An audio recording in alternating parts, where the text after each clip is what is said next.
అక్కయ్ అక్కయ్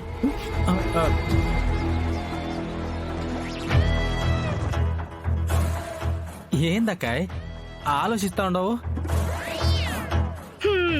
చావు తప్పి కన్ను లొట్టపోయిందని కొంచెంలో తప్పిన ప్రమాదం గురించి సాయిరామ్ అంట బిక్కు బిక్కుమని ఆలోచిస్తా ఉండాది.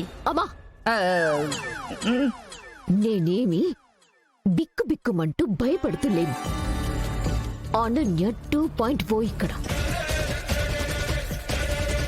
చావు అంచుల వరకు వెళ్ళినా నా టార్గెట్ కసి పట్టుదల ఏమీ మారవు. నేను భయపడను.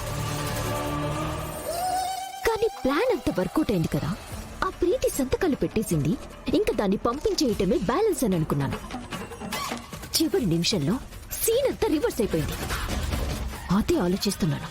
మే టయానికి నేను వచ్చి ఉండాను కాబట్టి సరిపోయి ఉండదు గాని, లేదంటే ఏంది మే నీ పరిస్థితే? ఎందుకు మే బూటుకు లైఫ్ ని ఇట్ట గుండె మంటతో బూడిద చేసుకునేది చెప్పు.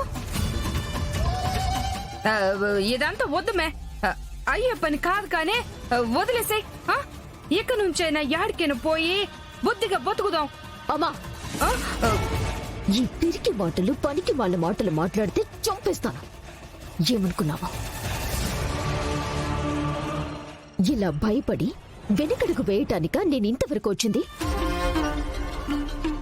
దరిద్రంలో సైతం ఈ బతుకుతున్నాను అంటే నేను అనుకున్నది సాధించే వరకు నా పట్టు వదల్లా. ఈ ప్రాణం పోయినా సరే దయ్యమై నేను అనుకున్నది సాధిస్తాను. అక్కాయ్ నీ కంటెంట్ లో ఉన్న కసి చూస్తా ఉంటే నీ వల్ల ఏదైనా సాధ్యమవుతుందని బలమైన నమ్మకం కలుగుతా ఉండదు. కానీ అక్కాయ్ నువ్వు మాత్రం దయ్యం అవద్దే. అవంటే నాకు చాలా భయం.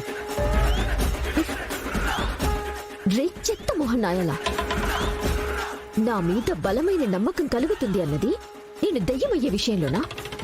పనికి మొన్న ఎత్తవా. అయినా ఇంత పెద్ద మహత్కార్యానికి వీరుడివి అని నిన్నేంచుకున్నాను చూడు, అది నా బుద్ధి తక్కువ.